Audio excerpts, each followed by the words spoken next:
کے بعد سب سے بڑا حق انسانوں کے اوپر والدین کا ہے، اس لیے کہ اصل کریٹر وہ ہے، اصل سسٹینر وہ ہے، لیکن ذریعہ تخلیق والدین بنے ہیں۔ والدین کے نطفے ہی سے تو والدہ کے رحم کے اندر آپ کی زندگی کا، آپ کے وجود کا آغاز ہوا ہے۔ پھر والدہ نے آپ کو اپنے خون سے، آپ نے اس کا خون چوسا ہے، ایک بہت بڑی جونگ کی طرح جو ہے پیٹ کے اندر وہ بچہ جو ہے ماں کا خون چوس رہا ہے اور اسی سے پل بڑھ رہا ہے۔ پھر یہ کہ 9 مہینے تک اس نے اپنے پیٹ میں رکھا ہے، پھر جو وضع حمل ہوا ہے کس قدر تکلیف اور شدت کی کیفیت کے ساتھ ہوا ہے، پھر اس نے اپنے خون ہی کی توانائی ہے جو دودھ کی شکل میں تمہاری غذا کے طور پر تمہیں پلائی ہے۔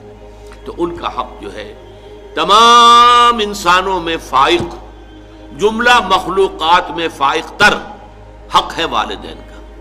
وَوَصَّيْنَا الْإِنسَانَ بِوَالِدَيْهِ، اور ہم نے والدین کے بارے میں انسان کو وصیت کی۔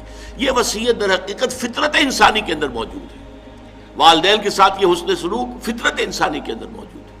وہ شکر کا جذبہ جو ہے، میں نے تو آپ سے عرض کیا، سب سے پہلے تو والدین ہی سے منسلک ہوتا ہے، والدین ہی اس کے پروٹیکٹر ہیں۔ بچے کو کسی طرف سے خوف ہوتا ہے، بھاگتا ہے دوڑ کر ماں کی چھاتی سے چپٹ جاتا ہے، گود میں داخل ہو گیا، وہ سمجھتا ہے کہ میں تو قلعے کے اندر آ گیا۔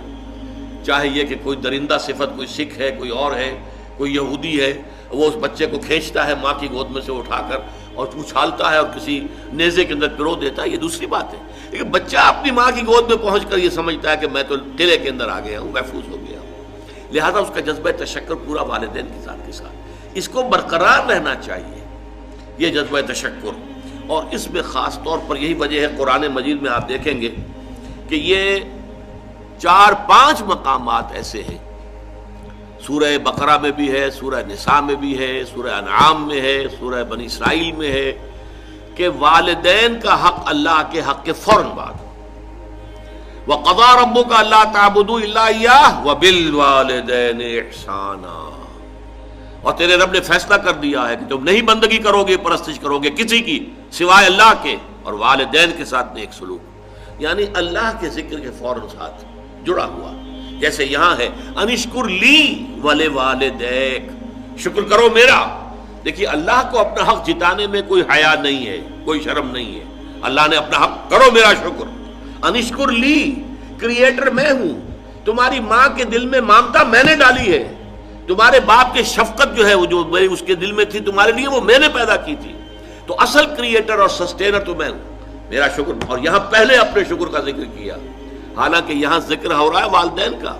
وَوَصَّيْنَا الْإِنسَانَ بِوَالِدَيْهِ، ہم نے وصیت کی انسان کو والدین کے بارے میں، لیکن اس کا اختتام جو ہو رہا ہے انشکر لی، شکر کرو میرا، وَلِوَالِدَيْكَ، اور اپنے والدین کا۔ اِلَيَّ الْمَصِيرُ، بالآخر تو میری ہی طرف لوٹ کر آ جانا ہے، تم بھی آ جاؤ گے، تمہارے والدین بھی آ جائیں گے۔ لیکن یہاں نوٹ کیجئے، والدین میں سے والدہ کے حق کو فائق قرار دیا گیا۔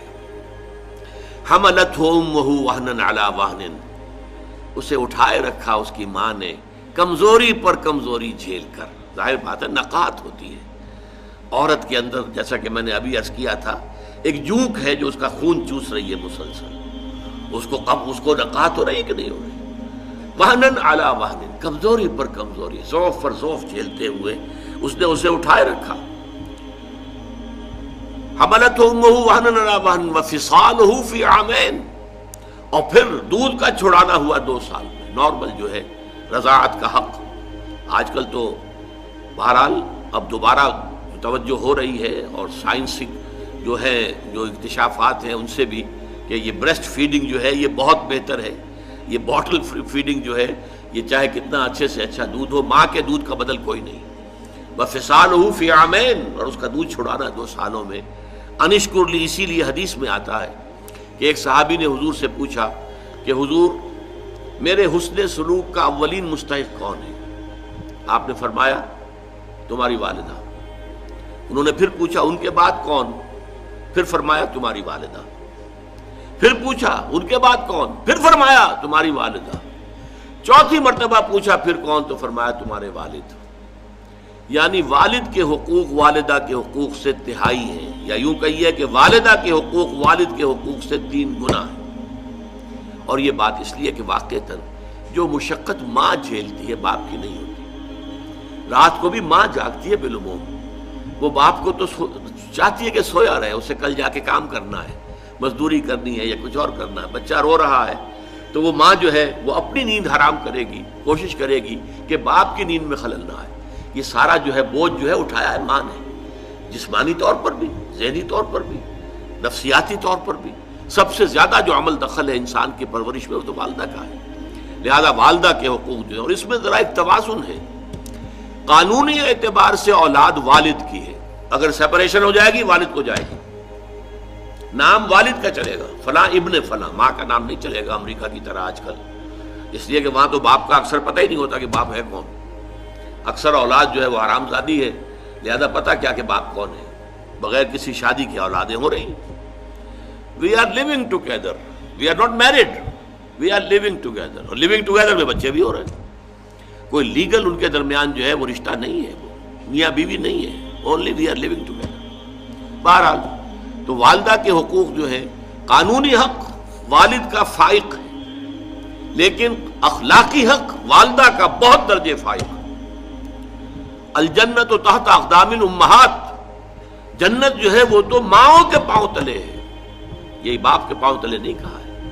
تو یہ بیلنس ہے، دنیاوی نظام چلانے کے لیے باپ کا معاملہ، وہ ہیڈ آف دی فیملی ہے، الرجال قوامون علی النساء، لیکن یہ ہے کہ جہاں تک اخلاق کا، حسن سلوک کا، ادب کا، لحاظ کا تعلق ہے، ماں کا حق 3 گنا فائق ہے۔